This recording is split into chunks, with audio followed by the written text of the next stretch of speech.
together. Let's do this together right now. Come on, hold on, wait a minute. Before I get into all the talking and the video and the wisdom and all that stuff that's gonna come through here in a moment, I want to invite you to breathe with me for a second. All right, I'm doing this for myself. I'm doing this for you. Let's just ground into this moment. You feel me? We're gonna take 3 deep breaths together, okay? Before we start this video. You ready? So exhale all your air right now. Deep inhale.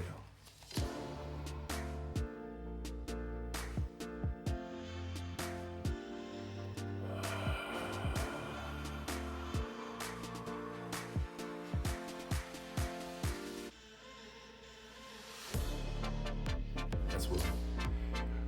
For this next one, breathe into your belly. Really breathe deep into your belly.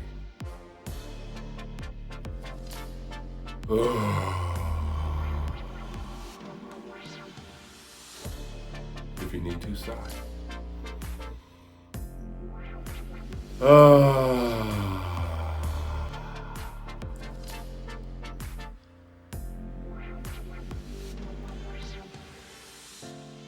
Welcome. What is going on, everybody? It is Gordon here today to support you in living your life. Specifically, living your life. I think there's so many people in the world right now who's operating from a place of autopilot, right? Kind of like walking zombies, not really living. I've done a lot of this in my life. You know, going through the day, going through the week, going through the month, the year. Only somewhat here. You know what I mean? And I want to invite you to drop in with me for this whole video, because what I'm going to share with you is going to support you in living, right? Fully being alive, showing up, embodied as everything that you're meant to embody in this lifetime. There's so much greatness inside of you, so many gifts, so much beauty, so much light that's meant to be not only shared with the world, but experienced by you. So I want to support you in experiencing all that beautiful soul, all that beautiful spirit that lives inside of you, okay? So I'm going to share with you today in this video a principle to live by. And this was actually taught to me by a great teacher of mine. His name is Dr. David Wolfe. He's the founder and main facilitator with the Sattva Tov Institute. And this institute, if you break the word apart, Sattva, Tov, Sattva, this is referring to a state of consciousness that we all know as enlightenment. And then Tov, you know, you're like Mazel Tov, Mazel Tov, right? Tov just means goodness. So, you know, this institute that he's founded and he works through, it means enlightened goodness. And so I've got to do a lot of work with this man over the last few years. And yeah, I'm experiencing a lot more enlightenment and goodness in my life, thanks to the principles that I've learned that revolve around conscious communication and just how to love yourself, man. You know, that's really where it starts, is loving yourself. And so in this video, I'm going to share with you how to practically love yourself. And it really all has to do with your heart. What's going on in your heart, man? You ever take some time to drop in and connect with the energetic state of your heart? Right? How open is it feeling? Is it feeling alive and open and engaged with your environment, engaged with your thoughts, engaged with your creations, your service, your purpose, in your relationships? Or is your heart feeling kind of blocked up and there's a lot of anxiety in there and fear and there's like a fortress protecting it, you know, and you know, keeping the world out? Right? What's going on in your heart? I find that in my life, the quality of experience that I have goes up when my heart is open. And so I want to talk a little bit about what it means to have an open heart. At the end of the day, we have two choices when it comes to the world and interacting with all the stuff that goes on in it. We can either open to it, or we can close to it and fight and resist. And I notice in my life, whenever I choose to close my heart off to the world, I end up closing my heart off to myself as well. I'm gonna give you a practical example of what it can look like to close your heart off. So I'm in partnership. I have a girlfriend, beautiful woman that I've been with for the last 2 years. And we've been through it. We've had a lot of ups and downs. We've had a lot of disagreements. We've had a lot of agreements. We've had, we're different. We're different beings who operate in the world differently. And sometimes our choices look different. And our choices to show up for each other, they can vary.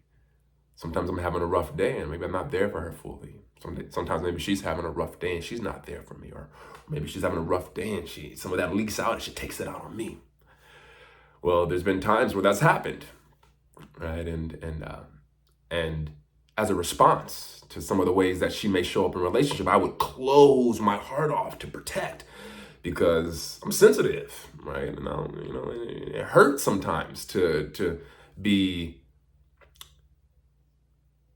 interacted with in an aggressive way, right? Or in a leaky, painful way.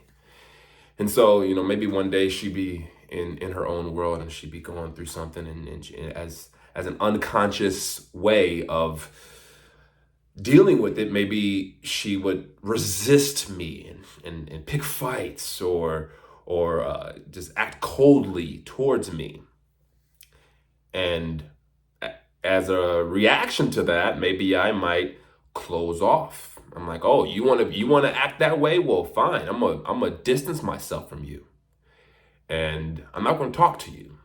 I'm gonna do me over here.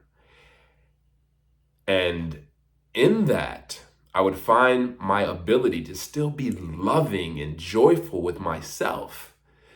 I would find my ability to be impaired a bit because I'm not being joyful and loving and patient with her.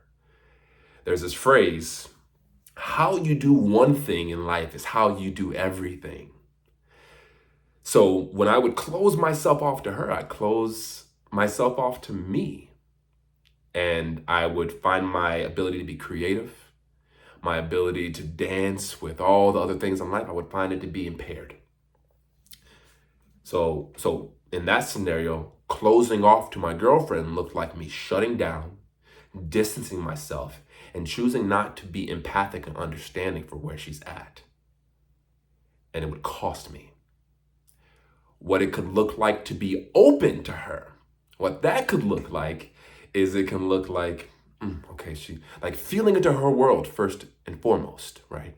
Listening, being empathic. Ooh, right now, she's stressed. Okay, cool. Let me not take anything personally.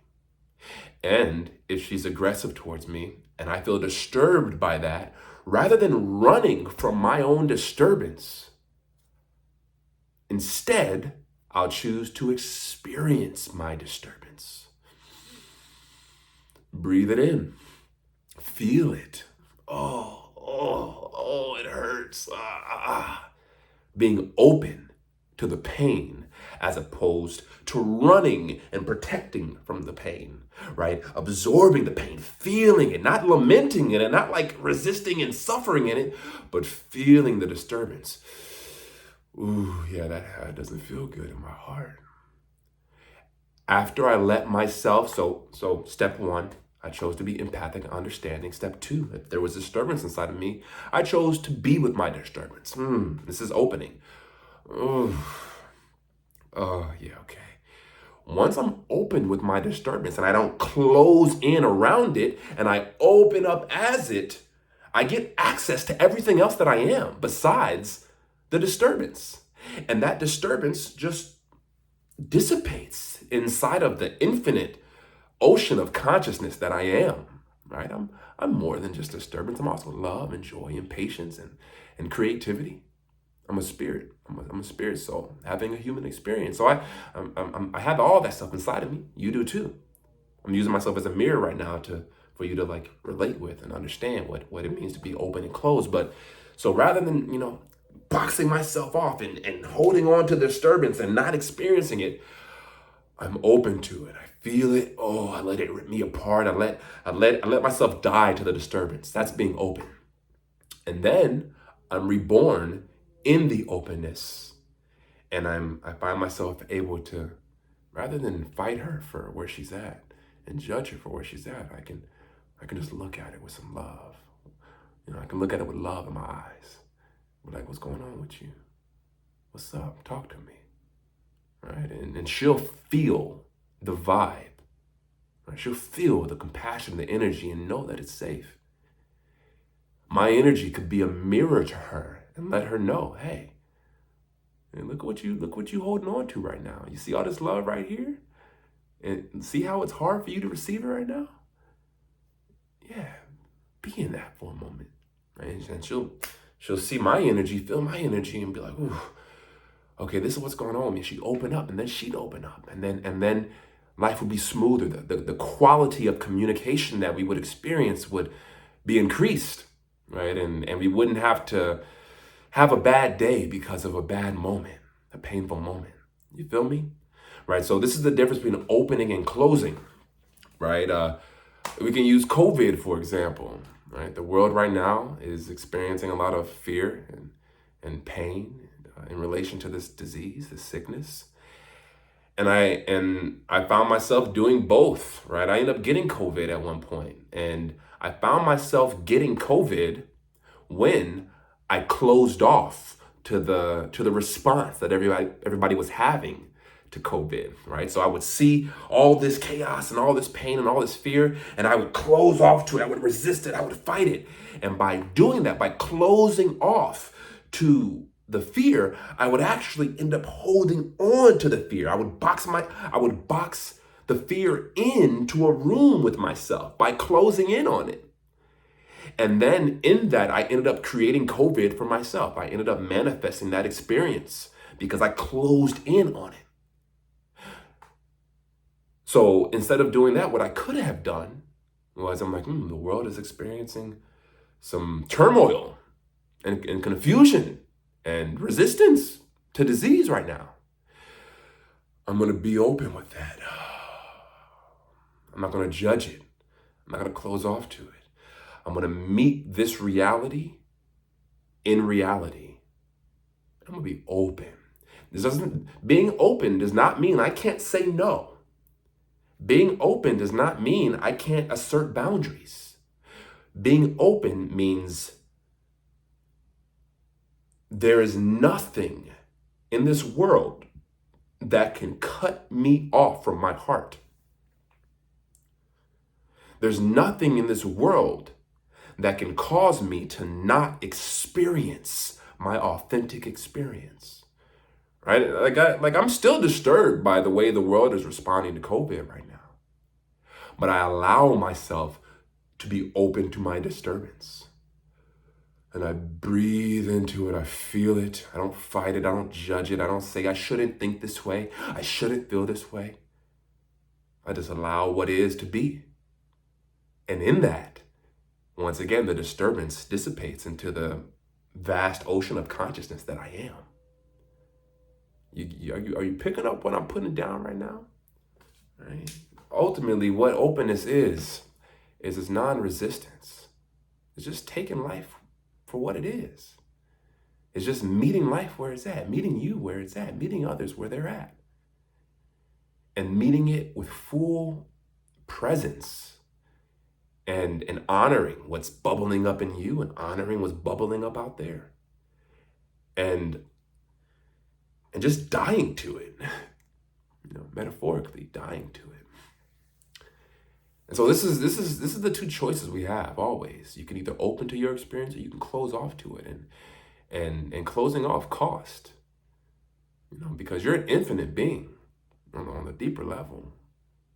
You've had so many thoughts. You've had so many feelings. You've had feelings that you can't even name.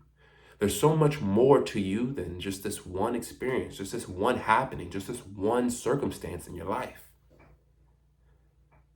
So rather than closing off to that particular circumstance or feeling or thought, experience it.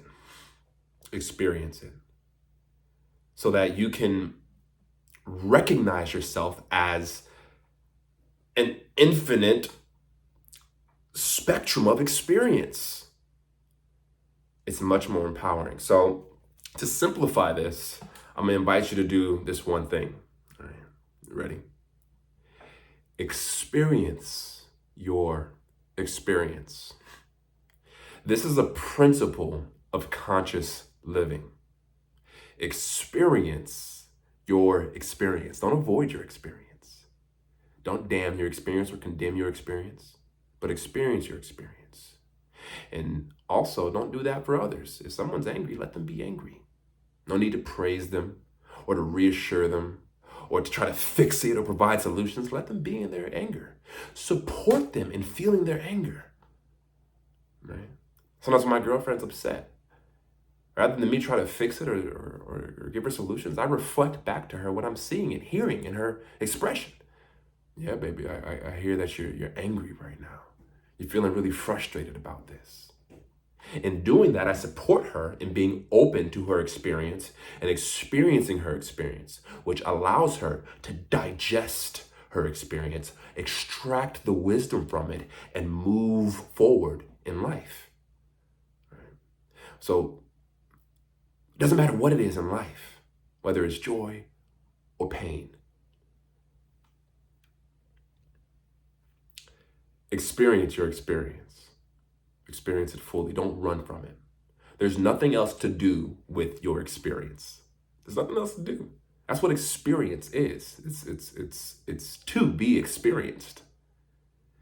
This will allow you to be embodied in your life. This will allow you to maintain a state of clarity, right? Whenever you close off to a part of yourself, you banish a piece of your consciousness to the shadows. You feed your shadow self when you close off to a part of yourself. For example, I'm gonna give you a lot of examples from my life in this video just to relate with you. When I was 7 years old, my mom died. She died from cancer, and that was a really painful experience. And for a long time, I closed off to the pain that I felt about that because I didn't want to experience the pain, right? You know, a lot of people don't want to experience their experience because sometimes it's painful. But pain is also meant to be experienced as part of this human experience, pain. And so I closed off to that experience. And what that resulted in is I fragmented my consciousness, right? There was a little part of me that was in a lot of pain. And that part of me that was in a lot of pain, if processed, if that pain was processed, well, then I would get that part of me back. And I'd be able to use that part of me in the light, right? I'd be able to do my light work in the world. But if I choose to cut off that piece of my consciousness and banish it to the shadows, now I'm going to have a little bit less presence to work with in my day-to-day life. And on top of that, not only will I be banishing off that piece of consciousness to the shadows, I'd also have to send a piece of my consciousness to maintain the separation there, right? So it's like, so say maybe you have a trauma in your life and you don't want to go there. You don't want to think about it. You don't want to think about the pain there. I've worked with people who've, some of my clients, I've worked with clients who've experienced rape in their life, and it's a really painful experience. It's a terrible experience, horrific. And they didn't want to think about it. They didn't want to emotionally be with the violating pain that's inside of them. They don't want to be with it. They don't want to experience it. So what do? They would banish it off into the shadows. And then they walk around their life a little more dim. Their light would be a little more dim. They'd be a little more tired, a little heavier. They wouldn't have as much presence to work with in their day-to-day life. In the light of their life, they wouldn't have that presence to work with.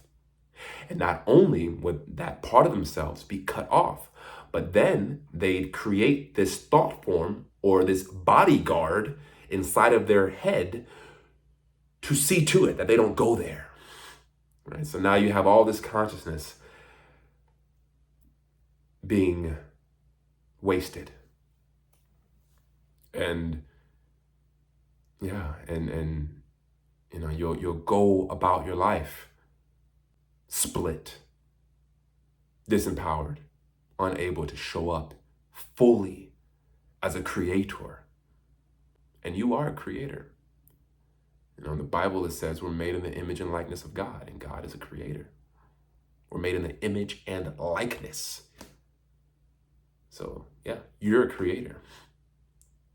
And to banish any part of your consciousness is to banish a piece of your creative potential. Oh, man, are y'all hearing what I'm saying right now, man? This is gold, man. This is stuff I wish I knew years ago, and I pray you're receiving what I'm saying right now. To banish any part of your consciousness, to banish any experience you've had, is to banish a part of you. And that part of you can be used to create a beautiful life. So take back your consciousness by experiencing your experience.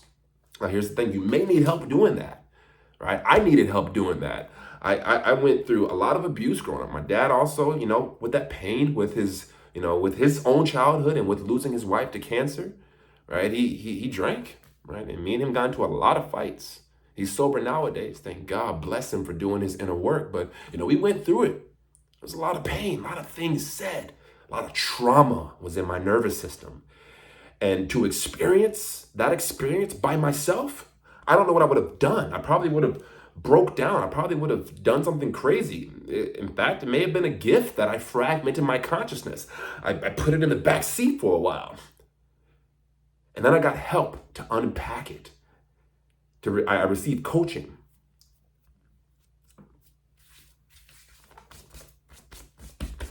Dust off those shadows. I got coaching. I got help.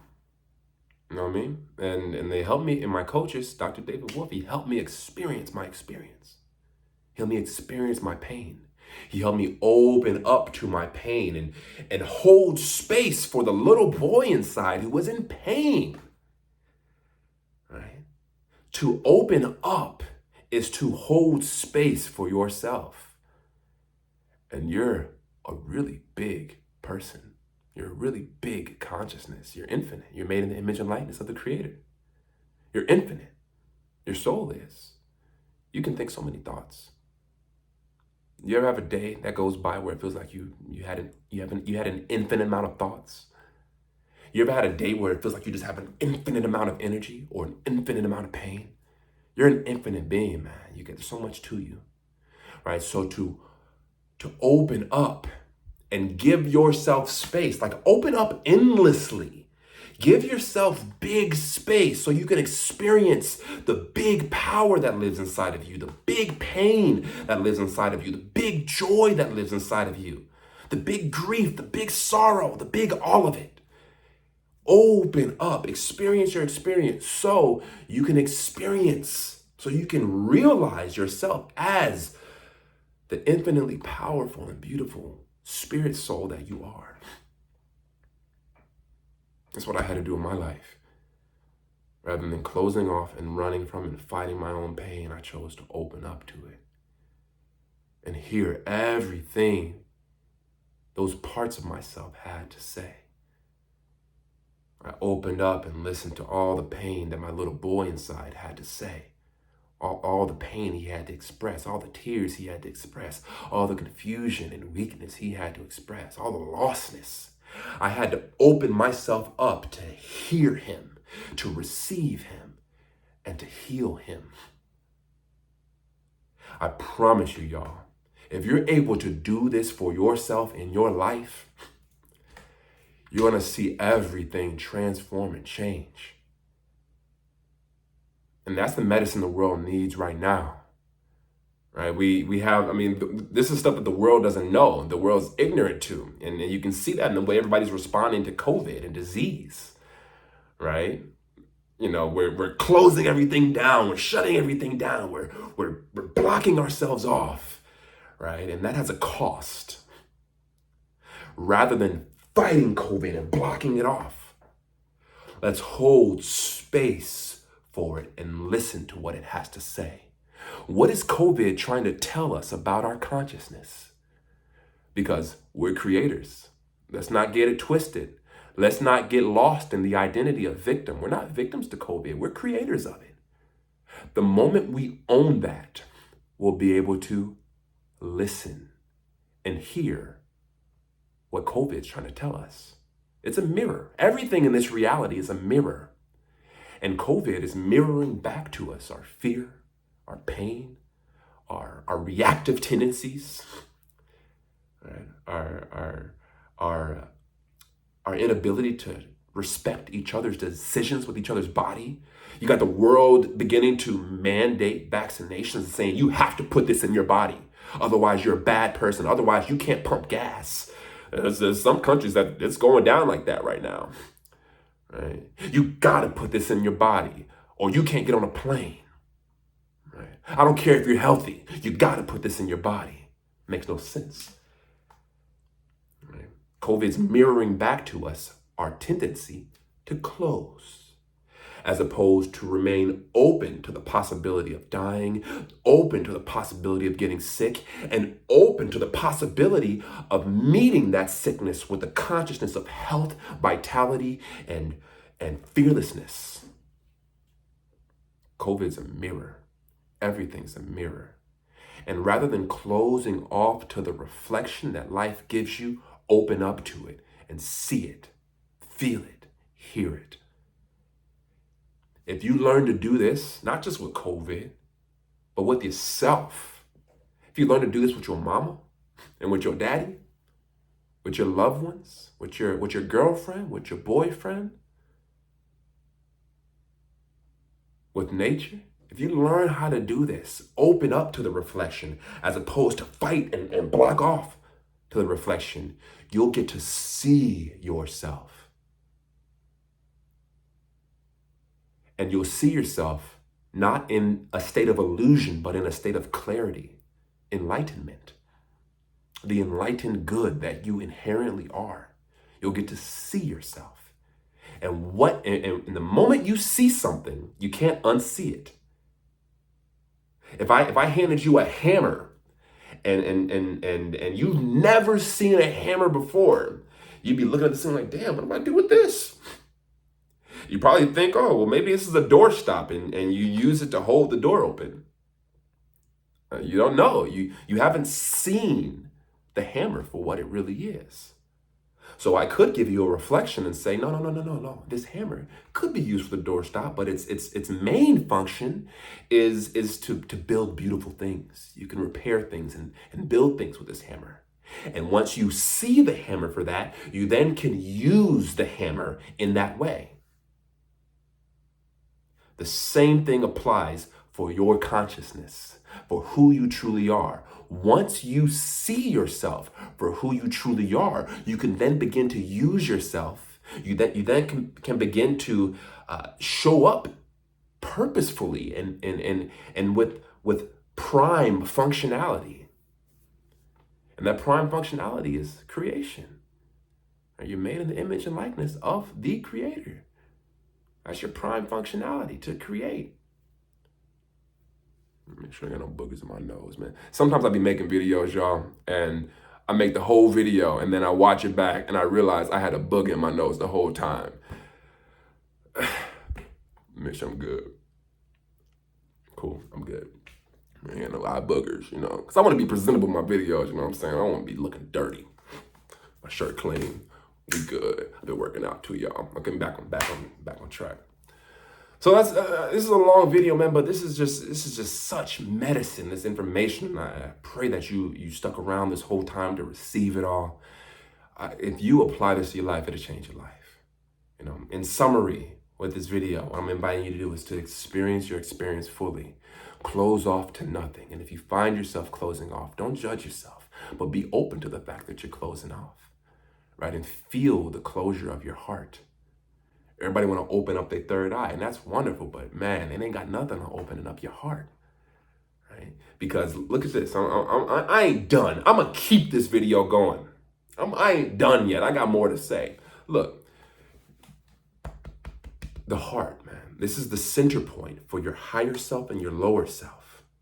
You never want to close this off, because if you close off your heart, you're going to cut off your connection from your higher self. You're going to cut off your connection from source. You want to keep your heart open. Never close it in response to the world, in response to the mirror that's coming back at you. Don't close it. Keep it open.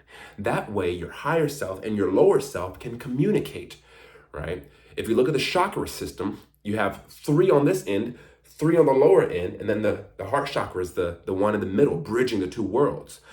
The bottom 3 chakras, they're all primal energies. You got your root chakra, which is security, right? Feeling grounded on earth, feeling, you got a roof over your head, you got your money, you got your family. That's your root, that's your home, your nest. That's your root chakra. Then you got your sacral chakra. That's your sexual center. That's your creative energy, your waters in your hips and in your lower abdomen.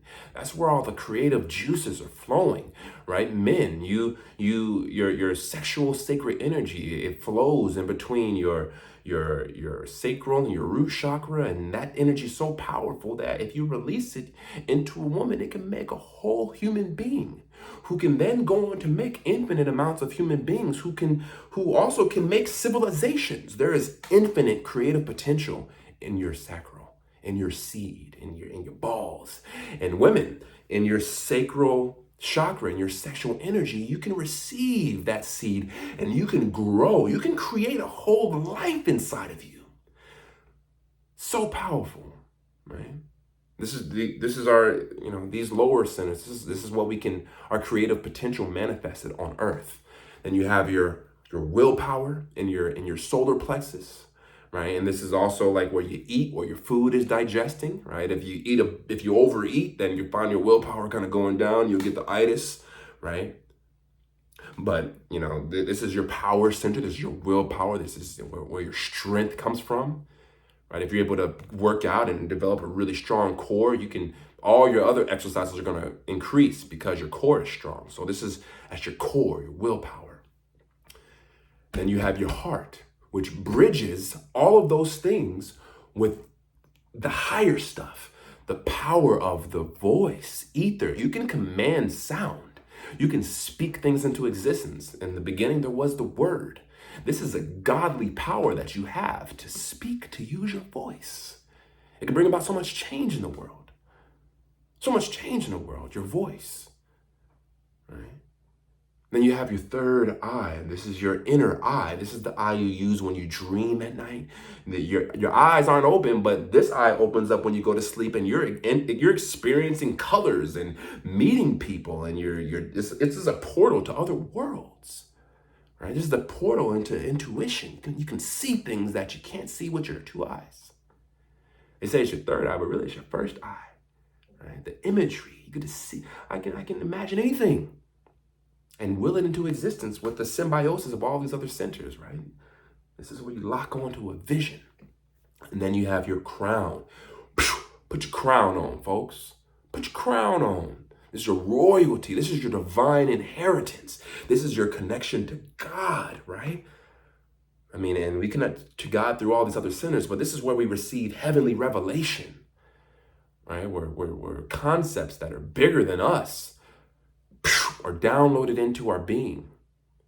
Right? This is where we plug into the collective consciousness, right? Through our crowns. This radio station where there's infinite ideas and perspectives, right? The crown. When our heart is open, these godly abilities can merge into our primal instincts: reproduction, security, nesting, efforting, power, will, creation. So open up your heart. Never close your heart off is what I'm getting at in this video. That's what I'm inviting you to do. Keep that heart open, man. And do everything in your power to do that. Get a coach, get a therapist, hit me up, right? Go to my website, evolvethroughlove.org. Evolvethroughlove.org. And I mean, that's what we're doing. We're evolving through love. Our hearts, man. This is love. Love is openness. Right? Love is so many different things, and I can go on a whole another tangent about love. But ultimately, I'm praying you got the message in this video so far, man. And ladies, whoever's watching this, keep your heart open, and you'll find yourself able to access all types of gifts that your lower and higher self have to offer. And you'll be able to harness those gifts and give them to yourself and others. And the quality of your life will exponentially increase. So I pray you receive this message potently. If you would like support in cleaning up what's going on inside of your heart, or amplifying the gifts that you see inside of there, hit me up. You can go to my website, once again, evolvethroughlove.org. And you can book a free 1-hour reflection session with me where we talk and we connect and reflect and just get to, I support you in seeing yourself. I act as a mirror that talks back. And it's not so much me giving you advice or telling you what to do, but it's more so me listening to you in a way that allows you to hear yourself. You ever been listened to by somebody so deeply that it helps you hear yourself? That's what I do. I'm a professional listener, and a lot of people have gotten a lot of value out of it. So go to my website, check it out. I'd be so happy to support you in your journey. And if you feel inspired by our conversation, we can talk about what it could look like to go on a coaching journey together. I'm working with about 6 or 7 other people right now, and my slots fill up. I can only handle about 10 to 11 at a time. So I invite you, if you're going to go on that journey, let's get to it, because the slots are filling up, and I want to be able to serve all of you, but I got to be open to where I'm at too. So yeah, once again, I just love to support you. Hit me up, guys. Thank you for watching this video, and I pray that you experience nothing but ascension and joy and blissful embodiment in your life. So till next time, y'all, peace.